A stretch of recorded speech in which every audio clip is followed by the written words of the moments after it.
തൃശ്ശൂര് നമ്മുടെ തൃശ്ശൂര് ഒരു ദിവസം ഫാമിലി ആയിട്ട് കറങ്ങാൻ പോകാൻ പറ്റിയ സ്ഥലം നിങ്ങൾ എന്നോട് ചോദിച്ചില്ലേ? ഇനിയിപ്പോ ചോദിച്ചില്ലെങ്കിലും ഞാൻ പറയട്ടാ, ഇത് കനോലി കനാൽ. ഇവിടെ എന്തൊക്കെ ഉള്ളേ എന്ന് ചോദിക്കുന്നതിനേക്കാൾ നല്ലത് എന്താണ് ഇല്ലാത്തതെന്ന് ചോദിക്കുന്നതാണ്. ഇവിടെ ഒരു തൂക്കുപാലുണ്ട്, കയാക്കിംഗ് ഉണ്ട്, വഞ്ചി ഉണ്ട്, ബോട്ട് ഉണ്ട്. ഇനി എന്താ നിങ്ങൾക്ക് വേണ്ടത്? വേറെ എന്താ വേണ്ട പറയും നിങ്ങള്? പുഴ വേണോ? പുഴ വേണമെങ്കിൽ പുഴയുണ്ട്. ഇനി കാണാൻ ഭംഗി വേണോ? അതുണ്ട്. എല്ലാം ഉണ്ട് ഇവിടെ. എല്ലാം ചേർന്നിട്ടുള്ള ഒരു പരിപാടിയാണ് ഇവിടെ. അങ്ങനെ എല്ലാ രീതിയിലും അത്യാവശ്യത്തിന് സന്തോഷിക്കാൻ പറ്റിയ ഒരു സ്ഥലമാണിത്. മഴക്കാലമായതുകൊണ്ട് പൊതുവെ അത്ര തിരക്കൊന്നും ഉണ്ടായില്ല ഇവിടെ. സാധാരണ വെക്കേഷൻ ഒക്കെ ആവുമ്പോ ആളുകളുടെ വലിയൊരു ബഹളവും ശല്യമൊക്കെയാണ്. ഇപ്പോ അതില്ലാത്തോണ്ട് നല്ല സമാധാനമുണ്ട്. ഇപ്പൊ ആള് കുറവായതുകൊണ്ട് ഇങ്ങനെ നമുക്ക് സുഖമായിട്ട് വിഹരിക്കാൻ പറ്റും. വിഹരിക്കാൻ തന്നെയല്ല പറയാ, അല്ലാണ്ട് വേറെ വല്ല വാക്കാണോ പറയാ? ഇങ്ങനെ നമുക്ക് കിടന്ന് നടക്കാം. ശല്യമില്ല, പ്രശ്നങ്ങളില്ല, ഒന്നുമില്ല. നല്ല രസമായിട്ട്, നല്ല കാമായിട്ട്, നല്ല സമാധാനപരമായിട്ട് നമുക്ക് നടക്കാം. എന്നാലും കുറച്ച് തിരക്കുണ്ട്.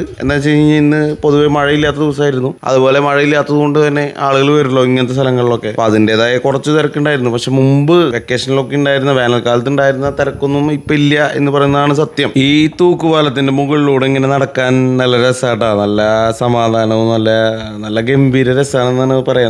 നിങ്ങൾ അങ്ങോട്ട് ഒന്ന് നോക്കിയേ. താഴെ നോക്കുമ്പോൾ ഈ പറയുന്ന പോലെ കയാക്കിങ്, ഒരുപാട് ആളുകൾ കയാക്കിങ് പോകുന്നുണ്ട്. അതുപോലെ രണ്ട് സൈഡിലും പച്ചപ്പ്, അങ്ങനെ ഒരു പ്രത്യേക ഭംഗിയാണ്. ഇതിന്റെ മുകളിൽ കൂടെ നടക്കുമ്പോൾ ഈ കാഴ്ചകളൊക്കെ കണ്ട് ഇങ്ങനെ പോകാൻ, അതുപോലെ അത്യാവശ്യം വീഡിയോ എടുക്കാനൊക്കെ നല്ല രസമാണ് കേട്ടോ. അത് കഴിഞ്ഞിട്ട് ഞാനിവിടെ താഴേക്ക് താഴെ ഇറങ്ങിയപ്പോൾ ഞാൻ ഇവിടേക്ക് ഇടയ്ക്ക് വരാറുള്ളതുകൊണ്ട് എനിക്ക് പരിചയമുള്ള ആളുകളാണ് അവിടെ ഉള്ളതൊക്കെ. അപ്പോൾ ഞാൻ അവരുടെ അടുത്ത് വഞ്ചി ഉണ്ടോ എന്ന് ചോദിച്ചു. എനിക്ക് കയാക്കിങ് എടുക്കാനല്ല ഞാൻ വന്നത്. എന്ന് വെച്ച് കഴിഞ്ഞാൽ കയാക്കിങ് എടുക്കുമ്പോൾ നമുക്ക് വീഡിയോ ഒക്കെ എടുക്കാനായിട്ട് ഇത്തിരി ബുദ്ധിമുട്ടുണ്ട്. അപ്പോൾ അതുകൊണ്ട് ഞാൻ വഞ്ചി ഉണ്ടോ എന്ന് ചോദിച്ചു. വഞ്ചി തുഴയാൻ ആളില്ലാത്തതുകൊണ്ട് അവർ പറഞ്ഞത് എൻ്റെ അടുത്ത് വഞ്ചി തുഴയാൻ ആളില്ല, അതുകൊണ്ട് കയാക്കിങ് എടുത്തോന്നാ. അപ്പോൾ നമ്മള് എന്നാ പിന്നെ കയാക്കിങ് എടുക്കാന്ന് വിചാരിച്ച് കയാക്കിങ് എടുത്തു. പക്ഷെ കയാക്കിങ് എടുത്തിട്ട് കുറച്ച് ദൂരം പോയപ്പോഴേക്കും ഞാൻ ഇങ്ങോട്ട് തിരിച്ചു പോകുന്നു. എനിക്ക് വീഡിയോസ് ഒന്നും കറക്റ്റായിട്ട് എടുക്കാൻ പറ്റുന്നില്ല. അപ്പോഴേക്കും വഞ്ചിക്ക് ആള് വരികയും ചെയ്തു. അതായത് ഞാൻ ഇങ്ങോട്ട് തിരിച്ചു വന്നപ്പോൾ ഞാൻ അവരുടെ അടുത്ത് ചോദിച്ചു, എനിക്ക് കയാക്കിങ് പറ്റില്ല എന്ന് പറഞ്ഞപ്പോൾ അവർ പറഞ്ഞു വഞ്ചിക്ക് ആളെ കിട്ടുമോ നോക്കട്ടെ.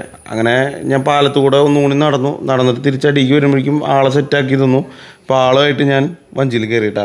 വഞ്ചിയിൽ കയറിയിട്ട് ഇങ്ങനെ പ്രകൃതിയൊക്കെ ആസ്വദിച്ച് ഇങ്ങനെ ഇരിക്കുകയാണ്. അല്ലാണ്ട് വേറെ പരിപാടിയില്ലല്ലോ. നമ്മൾ മെയിനായിട്ട് പ്രകൃതിനെ ആസ്വദിക്കാനാണ് നമ്മൾ പോകുന്നത്. നമുക്ക് വേറെ ഡ്യൂട്ടിയില്ല. കയാക്കിംഗ് ആണെങ്കിൽ നമ്മൾ തുഴയണം. ശരിക്കും നമ്മൾ ഒറ്റയ്ക്ക് വരികയാണെങ്കിൽ ഇങ്ങനെ കയാക്കിംഗ് ഒക്കെ എടുത്തിട്ട് ഞാനിപ്പോൾ പോകുന്നത് തൃപ്രയാർ ക്ഷേത്രത്തിന്റെ ഒരു ഭാഗത്തിന്റെ അവിടേക്കാണ്. അപ്പോൾ ഓട്ടോമാറ്റിക്കായിട്ട് ആ കയാക്കിംഗ് എടുത്ത് പോകുമ്പോൾ ഒരു പ്രത്യേക വൈബാണ്. അല്ലെങ്കിൽ പെഡൽ ബോട്ടാണെങ്കിൽ പക്ഷെ നമുക്ക് ചവിട്ടി വയ്യാണ്ടാവും. ഏറ്റവും നല്ലത് കയാക്കിംഗ് തന്നെയാണ്. ഇതാകുമ്പോൾ എനിക്ക് വേറെ പണിയൊന്നുമില്ല. എനിക്ക് ഇങ്ങനെ ആസ്വദിക്കുക, വീഡിയോ എടുക്കാതാണല്ലോ നമ്മുടെ പരിപാടി. ബാക്കിയൊക്കെ നമ്മുടെ തുഴയുന്ന ചേട്ടൻ നല്ല ഗംഭീരമായിട്ട് തന്നെ ചെയ്യേണ്ട ആള്. വേറെ നല്ല കെട്ടിമോനാട്ടോ ആള്. നല്ല രീതിയിൽ തന്നെ നമുക്ക് സപ്പോർട്ടൊക്കെ തന്ന് കാര്യങ്ങളൊക്കെ പറഞ്ഞു. ഇവിടുത്തെ പുഴയുടെ കാര്യങ്ങളും അതേപോലെ തന്നെ ആള് രാത്രിയിൽ മീൻ പിടിക്കുന്ന കാര്യങ്ങളും, അതുപോലെ ഈ പുഴയിലുള്ള ഓരോ മീനുകൾ, കട്ട്ല, റോഹു, അതുപോലെ തന്നെ കരിമീൻ, അങ്ങനെ പലതരത്തിലുള്ള മീനുകൾ ഇവിടെ ഉണ്ട്. അപ്പൊ അതിനെ കുറിച്ചൊക്കെ ആള് നമ്മളെ അടുത്ത് സംസാരിച്ചു. എന്തായാലും തൃശ്ശൂര് ഒരു ദിവസം കറങ്ങാൻ വേണ്ടി വരുന്നവർക്ക് ഫാമിലി ആയിട്ടൊക്കെ വരികയാണെങ്കിൽ ഏറ്റവും ബെസ്റ്റ് ഓപ്ഷനാണ്. പിള്ളേർക്കൊക്കെ അത്രയും സേഫ്റ്റി ഉണ്ടെന്ന് തന്നെ പറയാൻ വേണമെങ്കിൽ. കാരണം അവർ കയാക്കിങ്ങിന് ഇറക്കിയാലും, ഞാൻ പറയുന്നത് ഒരു 5 വയസ്സിനൊക്കെ മേലുള്ള പിള്ളേരുടെ കാര്യമായിട്ട് പറയണേ, അവരൊക്കെ കൊണ്ടുപോകുമ്പോൾ അവർക്ക് ലൈഫ് ജാക്കറ്റ് ഉണ്ട്, കാര്യങ്ങളൊക്കെ ഉണ്ട്. അപ്പോൾ അവർക്ക് കയാക്കിങ് പോവുകയാണെങ്കിലും കൂടെ ഒരാളിരിക്കണമെങ്കിൽ സിമ്പിളായിട്ട് പോകാൻ പറ്റും.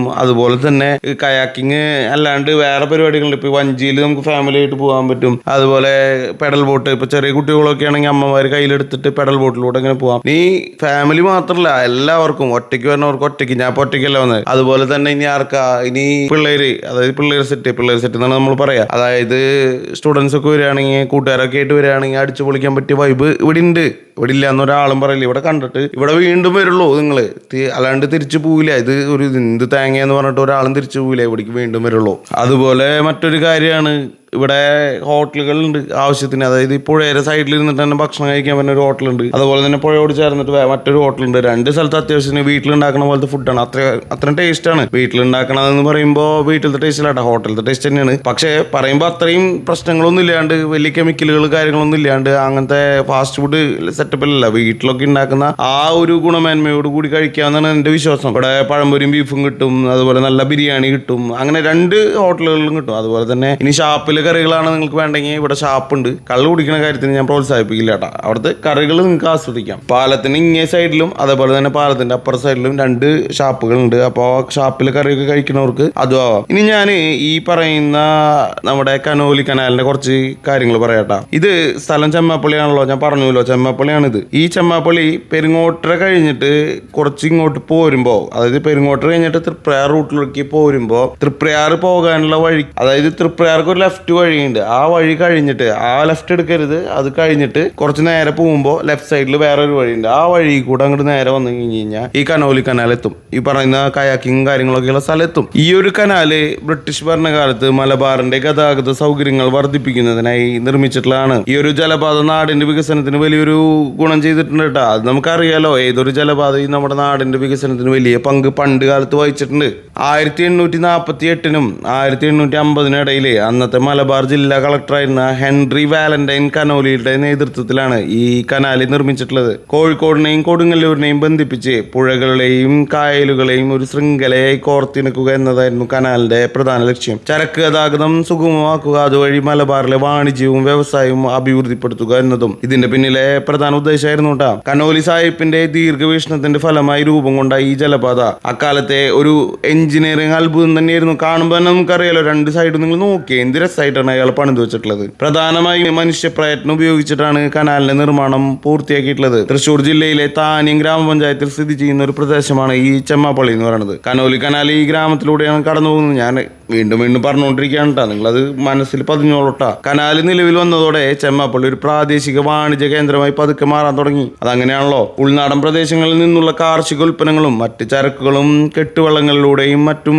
കനോലി കനാൽ വഴി പ്രധാന പട്ടണങ്ങളിലേക്ക് എത്തിച്ചേരുന്നു, ടൗണുകളിലേക്കൊക്കെ എത്തിച്ചേരുന്നു. ഇത് ഈ പ്രദേശത്തെ കർഷകർക്കും വ്യാപാരികൾക്കും പുതിയ അവസരങ്ങൾ തുറന്നു കൊടുക്കുക തന്നെ ചെയ്തു. അത് പിന്നെ അങ്ങനെയാണല്ലോ, നമുക്ക് ഒരു കനാല് അല്ലെങ്കിൽ അങ്ങനെ ഒരു കാര്യം നമ്മുടെ നാട്ടിൽ വരുമ്പോൾ അതിലൂടെ വ്യാപാരം മെച്ചപ്പെടും, കച്ചവടങ്ങൾ മെച്ചപ്പെടും. അപ്പോൾ ഓട്ടോമാറ്റിക്കായിട്ട് കർഷകരെയും എല്ലാവരെയും നല്ല രീതിയിൽ തന്നെ സഹായിക്കും. അതുപോലെ ഗതാഗതത്തിന് പുറമെ പ്രദേശവാസികൾ മറ്റ് പല ആവശ്യങ്ങൾക്കും കനാലിനെ ആശ്രയിച്ചിരുന്നു. കൃഷിക്കും മറ്റ് ഗാർഹിക ആവശ്യങ്ങൾക്കുള്ള ജലസ്രോതസ്സായും കനോലി കനാൽ വർദ്ധിച്ചിട്ടുണ്ട്. അതുപോലെ തന്നെ മത്സ്യ കർഷകര്, അങ്ങനെ ഒരുപാട് കാര്യങ്ങൾക്ക് ഈ കനാല് ഈ ഒരു സമയത്ത് ഭയങ്കര ഹെൽപ്പായിരുന്നു കേട്ടോ. പിന്നെ റോഡ് ഗതാഗതം വ്യാപകമായതോടെ കനോലി കനാലിന്റെ പ്രാധാന്യം ക്രമേണ കുറഞ്ഞു എന്ന് തന്നെ പറയാം. കാലക്രമേണ കനാൽ പലയിടത്തും മാലിന്യങ്ങൾ അടിഞ്ഞുകൂടിയും കയ്യേറ്റങ്ങൾ മൂലവും ദുരന്താവസ്ഥയിലായി എന്ന് തന്നെ പറയാം. എന്നിരുന്നാൽ ഈ ചരിത്രപരമായ ജലപാതയുടെ പുനരുദ്ധാരണത്തിനും സൗന്ദര്യവൽക്കരണത്തിനുമുള്ള ശ്രമങ്ങൾ ഇന്നും നടക്കുന്നുണ്ട് കേട്ടോ. അതാണ് ഈ കാണുന്ന കയാക്കിംഗ് പരിപാടികളും. അത് കാരണം കുറെ വൃത്തിയായിട്ട്, അതുപോലെ തന്നെ ടൂറിസം ഒക്കെ ഭയങ്കര ഡെവലപ്മെന്റ് അല്ലേ, എന്തോരം കച്ചവടം നടക്കണേ. ഈ ഒരു പരിപാടി വന്നോടുകൂടി ഇവിടെ ഹോട്ടലുകൾ വന്നു തുടങ്ങി, അതുപോലെ തന്നെ കള്ള് ഷാപ്പുകളിലേക്ക് കൂടുതൽ ആളുകളായി തുടങ്ങി. അങ്ങനെ പല രീതിയിൽ ഇത് മെച്ചപ്പെട്ട്, ഞാൻ പണ്ട് കാണുന്ന ഒരു 6-7 വർഷം മുമ്പ് കാണുന്ന കനോലി കനാലല്ല ഇന്ന് കാണുന്നത് കേട്ടാ.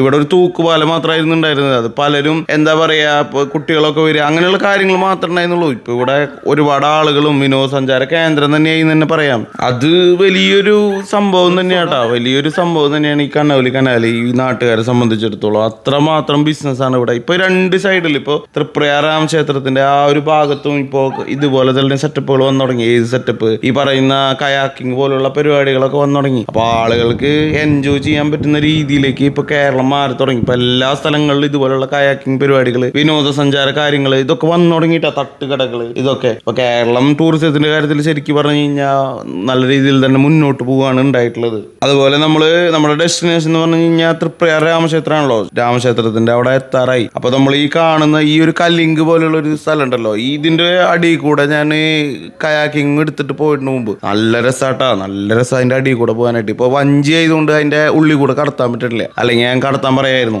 ഈ നമ്മുടെ തുഴയുന്ന ചേട്ടൻ ആള് നല്ല പൊളിഡാവാണ് കേട്ടോ. ആള് വേറെ ലെവല് ഡാവാണ്. ആള് നമുക്ക് എല്ലാ കാര്യങ്ങളും വിവരിച്ചു തന്നു. അപ്പൊ ആള് നമ്മൾ പറയുന്ന കാര്യങ്ങളൊക്കെ കേൾക്കുന്നുണ്ട്. ആള് നമുക്ക് മാക്സിമം സൈഡാക്കി തന്നു. ഈ ഒരു കലിങ്ങിന്റെ ശരിക്കും അതിന്റെ എഫക്ട് കിട്ടണമെങ്കിൽ അതിന്റെ ഉള്ളിൽ കൂടെ തന്നെ പോകണം. ഉള്ളിൽ കൂടെ പോയാലാണ് ആ കലിങ്ങിന്റെ ആ ഒരു ഭംഗിയും കാര്യങ്ങളൊക്കെ നമുക്ക് കൂടുതലായിട്ട് ആസ്വദിക്കാൻ പറ്റുള്ളൂ കേട്ടോ. അത് കഴിഞ്ഞിട്ട് നമ്മളിപ്പോ എത്തിക്കൊണ്ടിരിക്കുന്നത് നമ്മള് മെയിൻ ഡെസ്റ്റിനേഷൻ തൃപ്രയാർ രാമക്ഷേത്രമാണെന്ന് ഞാൻ പറഞ്ഞല്ലോ. അപ്പോൾ രാമക്ഷേത്രത്തിന്റെ ഈ ഒരു ഭാഗത്ത് മീനൂട്ട് നടക്കുന്നുണ്ട് കേട്ടോ. മീനൂട്ട് നടക്കുന്ന പ്രധാന ഭാഗമാണ് ഈ പറയുന്ന കനോലി കനാലും. അതുപോലെ തന്നെ ഇതിനെ തീവ്രത പുഴ എന്നാണ് പറയാ. തീവ്രത നദി എന്നാണ് പറയുന്നത്. അപ്പൊ ഈ ഒരു സൈഡിലാണ് ഇതിന് മീനൂട്ടും കാര്യങ്ങളൊക്കെ നടക്കുന്നത്. അപ്പൊ മീനുകൾക്ക് ഭക്തജനങ്ങള് ഫുഡ് കൊടുക്കുന്നതൊക്കെ നമുക്ക് കാണാൻ പറ്റുന്നുണ്ടാ. ഇനി ഞാൻ തൃപ്രയാർ ക്ഷേത്രത്തിനെ കുറിച്ച് ഞാൻ നിങ്ങളോട് കുറച്ച് കാര്യങ്ങൾ പറയാം. തൃപ്രയാർ ക്ഷേത്രത്തിനെ കുറിച്ച് അധികം ആളുകൾ അറിയാതിരിക്കാൻ വഴിയില്ല. എന്ന് വെച്ച് കഴിഞ്ഞാൽ അത്രയും ഫേമസ് ആണ്, നാലമ്പലത്തിൽ പെടുന്ന ഒരു സംഭവമാണ്. അപ്പൊ പിന്നെ നമുക്ക് ഓട്ടോമാറ്റിക്കായിട്ട് എല്ലാ കാര്യങ്ങളും അറിയാതിരിക്കാൻ ഒരു വഴിയും ഞാൻ കാണുന്നില്ല. എന്നാലും ഞാൻ പറഞ്ഞുതരാം നിങ്ങൾക്ക്. കേരളത്തിലെ ഏറ്റവും പ്രധാനപ്പെട്ട ശ്രീരാമ ക്ഷേത്രങ്ങളിൽ ഒന്നാണ് തൃശ്ശൂർ ജില്ലയിലെ തീവ്ര നദിയുടെ, ഞാൻ പറഞ്ഞില്ലേ, കരുവന്നൂർ പുന്നിപ്പുഴയുടെ കൈവഴിയാണിത്. അതായത് തീവ്ര നദി. ഈ കരയിൽ സ്ഥിതി ചെയ്യുന്ന തൃപ്രയാർ ശ്രീരാമസ്വാമി ക്ഷേത്രം, തൃപ്രയാറപ്പൻ എന്ന് ഭക്തർ സ്നേഹത്തോടെ വിളിക്കുന്ന ഇവിടുത്തെ ദേവൻ രാമായണ മാസത്തിലെ നാലമ്പല ദർശനത്തിലെ ആദ്യത്തെ ആശ്രയകേന്ദ്രമാണ്. പുരാതനമായ വാസ്തുവിദ്യയും ഐതിഹ്യ പെരുമയും കൊണ്ട് ഈ ക്ഷേത്രം നൂറ്റാണ്ടുകളായി വിശ്വാസികളുടെ ഹൃദയത്തിൽ സവിശേഷമായ സ്ഥാനം നിലനിർത്തുന്നുണ്ട്. ക്ഷേത്രത്തിന്റെ ഉൽപ്പത്തിയെ കുറിച്ചുള്ള ഐതിഹ്യം ഭഗവാൻ ശ്രീകൃഷ്ണന്റെ ദ്വാരകയുമായി ബന്ധപ്പെട്ടതാണ്. ദ്വാരകയിൽ ശ്രീകൃഷ്ണൻ ആരാധിച്ചിരുന്ന ശ്രീരാമന്റെയും സഹോദരന്മാരായ ഭരതന്റെയും ലക്ഷ്മണന്റെയും ശത്രുഘ്നന്റെയും വിഗ്രഹങ്ങൾ ഭഗവാന്റെ സ്വർഗാരോഹണത്തിന് ശേഷം ദ്വാരക സമുദ്രത്തിൽ മുങ്ങിയപ്പോൾ കടലിൽ അത് ഒഴുകി നടന്നു. വർഷങ്ങൾക്ക് ശേഷം അറബിക്കടലിൽ മീൻ പിടിക്കുകയായിരുന്ന മുക്കോർക്ക് ഈ 4 വിഗ്രഹങ്ങൾ ലഭിച്ചു. ഈ വിവരം അന്നത്തെ നാട്ടുപ്രമാണിയായ വാക്കയിൽ കൈമളെ അവർ അറിയിച്ചു. വിഗ്രഹങ്ങളുടെ ദിവ്യത്വം തിരിച്ചറിഞ്ഞ കൈമൾ ജ്യോതിഷികളുടെയും പണ്ഡിതരുടെയും ഉപദേശപ്രകാരം ഓരോ വിഗ്രഹങ്ങളും അനുയോജ്യമായ സ്ഥലങ്ങളിൽ പ്രതിഷ്ഠിക്കാൻ തീരുമാനിച്ചു. അങ്ങനെ ശ്രീരാമ വിഗ്രഹം തൃപ്രയാറിലും, ഭരത വിഗ്രഹം ഇരിഞ്ഞാലക്കുടയിലെ കൂടൽമാണിക്യത്തും, ലക്ഷ്മണ വിഗ്രഹം എറണാകുളം ജില്ലയിലെ മൂഴിക്കുളത്തും, ശത്രുഘ്ന വിഗ്രഹം പായമ്മലിലും പ്രതിഷ്ഠിച്ചു. ഈ 4 ക്ഷേത്രങ്ങളും ചേർന്ന് നാലമ്പലം എന്ന് അറിയപ്പെടുന്നു. തൃപ്രയാർ എന്ന പേരിന് തിരുപ്പുറൈ ആറ്, അത് തമിഴാണ് എന്നും തിരുപ്പാതയാർ എന്നും അർത്ഥങ്ങൾ കൽപ്പിക്കപ്പെടുന്നുണ്ട് കേട്ടോ. അതായത് ഇതിനെ ഞാൻ അർത്ഥങ്ങൾ പറഞ്ഞു തരാട്ടോ ഓരോന്നിന്റെയും. ഈ തിരുപ്പുറൈ ആറ് എന്ന് പറഞ്ഞു കഴിഞ്ഞാൽ പുറത്തേക്ക് തിരിഞ്ഞൊഴുകിയ നദി എന്നാണ് അർത്ഥം. അതുപോലെ തിരുപ്പതയാർ എന്ന് പറഞ്ഞു കഴിഞ്ഞാൽ ഭഗവാന്റെ പാദം കഴുകിയ പുണ്യനദി എന്നാണ്. ഈ അർത്ഥങ്ങൾ ഇതിനുണ്ട് കേട്ടാ. പ്രതിഷ്ഠയുടെ സവിശേഷതകൾ പറയുകയാണെങ്കിൽ തൃപ്രയാറപ്പന്റെ പ്രതിഷ്ഠ സാധാരണ ശ്രീരാമ വിഗ്രഹങ്ങളിൽ നിന്ന് വ്യത്യസ്തമാണ്. ചതുർബാഹുവായ മഹാവിഷ്ണുവിന്റെ രൂപത്തിലാണ് ഇവിടുത്തെ പ്രതിഷ്ഠ. ഗരൻ, ദൂഷ്ണൻ, ത്രിശിരസ് എന്നീ രാക്ഷസന്മാരെ വധിച്ച ശേഷമുള്ള വിജയീ ഭാവമാണ് ഭഗവാന്റെതെന്ന് വിശ്വസിക്കപ്പെടുന്നു. 4 കൈകളിലായി പാഞ്ചജന്യം, സുദർശന ചക്രം, കോദണ്ഡം, അക്ഷമാല എന്നിവ ധരിച്ചിട്ടുണ്ട്. ഈ രൂപം ഒരേ സമയം ശാന്തവും രൗദ്രവുമായ ഭാവങ്ങളെ പ്രതിനിധീകരിക്കുന്നുണ്ട്. വിഗ്രഹത്തിന്റെ ഇരുവശത്തുമായി ശ്രീദേവിയുടെയും ഭൂമിദേവിയുടെയും സാന്നിധ്യമുണ്ട്. പിൽക്കാലത്ത് വില്ലോമംഗലം സ്വാമിയാണ് ഈ പ്രതിഷ്ഠകള് നടത്തിയതെന്നും വിശ്വസിക്കപ്പെടുന്നുണ്ട്. ക്ഷേത്ര നിർമ്മാണവും വാസ്തുവിദ്യയും നോക്കുകയാണെങ്കിൽ കേരള വാസ്തുവിദ്യയുടെ മകുടോദാഹരണമാണ് തൃപ്രയാർ ക്ഷേത്രം. വട്ടത്തിലുള്ള ശ്രീകോവില്, ചെമ്പുമേഞ്ഞ മേൽക്കൂര, രാമായണത്തിലെ കഥാസന്ദർഭങ്ങൾ കൊത്തിവെച്ചിട്ടുള്ള നമസ്കാര മണ്ഡപം, വിശാലമായ ചുറ്റമ്പലം എന്നിവ ക്ഷേത്രത്തിന്റെ ഭംഗി വർദ്ധിപ്പിക്കുന്നുണ്ട്. ക്ഷേത്രത്തിലെ കൂത്തമ്പലവും അതിപ്രശസ്തമാണ്. ടിപ്പു സുൽത്താന്റെ പടയോട്ടക്കാലത്ത് ക്ഷേത്രം നശിപ്പിക്കാനെത്തിയ സൈന്യം ഇവിടുത്തെ വെടിവഴിപാടിന്റെ ശക്തി കണ്ട് പിന്മാറിയതായി ഒരു ചരിത്ര കഥയും പ്രചാരത്തിലുണ്ട് കേട്ടോ. അതുപോലെ ഇവിടുത്തെ പ്രധാന വഴിപാടുകൾ എന്ന് പറയുന്നത് നിങ്ങളിപ്പോ കാണുന്നില്ലേ, മീനൂട്ട്, അതാണ് ഒന്നാമത്തെ വഴിപാട്. ക്ഷേത്ര കടവിലെ മത്സ്യങ്ങൾക്ക് ഭക്ഷണം നൽകുന്ന ഈ വഴിപാട് അതിവിശേഷമായി കണക്കാക്കപ്പെടുന്നുണ്ട്. മഹാവിഷ്ണുവിന്റെ മത്സ്യാവതാരവുമായി ഇതിനെ ബന്ധിപ്പിക്കുന്നു. ഇത് സമർപ്പിക്കുന്നതിലൂടെ രോഗശാന്തിയും അഭിഷ്ടസിദ്ധിയും ലഭിക്കുമെന്ന് ഭക്തർ വിശ്വസിക്കുന്നുണ്ട്. അതുപോലെ സേതുവന്ദനം, ശർക്കര കൊണ്ടുള്ള ഈ പ്രത്യേക വഴിപാട് ലങ്കയിലേക്ക് സേതു നിർമ്മിച്ചതിന്റെ സ്മരണയായി ഓർമ്മിപ്പിക്കപ്പെടുന്നു അല്ലെങ്കിൽ സമർപ്പിക്കുന്നു. കാര്യസാധനത്തിനായിട്ടാണ് ഭക്തർ ഈ വഴിപാട് നടത്തുന്നത്. അത് കഴിഞ്ഞ വെടി വഴിപാട്, ഇപ്പോ നമ്മൾ പോകുന്നതിനിടയിൽ തന്നെ നിങ്ങൾക്ക് കേൾക്കാൻ പറ്റും ഈ വെടി വഴിപാടിന്റെ ശബ്ദം. ക്ഷേത്രത്തിലെ പ്രധാന വഴിപാടുകളിൽ ഒന്നാണിത്. ഇനി ഞാൻ നാലമ്പല ദർശനത്തിനെ കുറിച്ച് കുറച്ച് കാര്യങ്ങൾ പറയട്ടാ. ഒരേ ദിവസം 4 അമ്പലങ്ങളിലും ദർശനം നടത്തുന്നത് അതീവ പുണ്യകരമായി കണക്കാക്കപ്പെടുന്നു. തൃപ്രയാറപ്പനെ വണങ്ങി ആരംഭിക്കുന്ന ഈ തീർത്ഥാടനം കൂടൽമാണിക്യം, മൂഴിക്കുളം, പായമ്മൽ എന്നീ ക്ഷേത്രങ്ങളിൽ ദർശനം നടത്തി തിരികെ തൃപ്രയാറിൽ എത്തുമ്പോഴാണ് പൂർത്തിയാക്കുന്നത്. ഈ ദർശനം ദശരഥ പുത്രന്മാരുടെ അനുഗ്രഹം നേടിത്തരുമെന്നും ഐശ്വര്യം നൽകുമെന്നും വിശ്വസിക്കപ്പെടുന്നു. ചരിത്രവും ഐതിഹ്യവും വിശ്വാസവും ഒത്തുചേരുന്ന തൃപ്രയാർ ശ്രീരാമസ്വാമി ക്ഷേത്രം കേരളത്തിന്റെ ആത്മീയ ഭൂപടത്തിൽ ഒരു നിർണായക കേന്ദ്രമായി ഇന്ന് നിലകൊള്ളുന്നുണ്ട് കേട്ടോ. എന്തായാലും കനോലിലൂടെയുള്ള ഈ ഒരു യാത്ര അതിഗംഭീരായിരിക്കുന്നു.